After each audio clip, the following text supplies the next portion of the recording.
Syedaralun, Gede Kutablang Biren salah satu pasar kecamatan yang ramai setiap hari, apalagi hari Minggu merupakan hari pekan di Kutablang.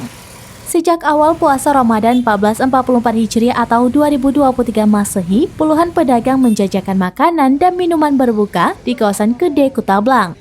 Menjelang pukul 16 sore, pasar Gede Kutablang semakin ramai dengan gerobak dan tenda khusus yang menjual makanan dan minuman berbuka.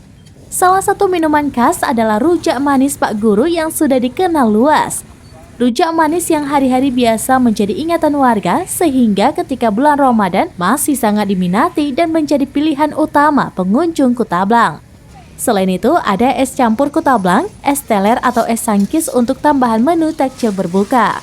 Namun, menjelang sore arus lalu lintas di kawasan itu padat.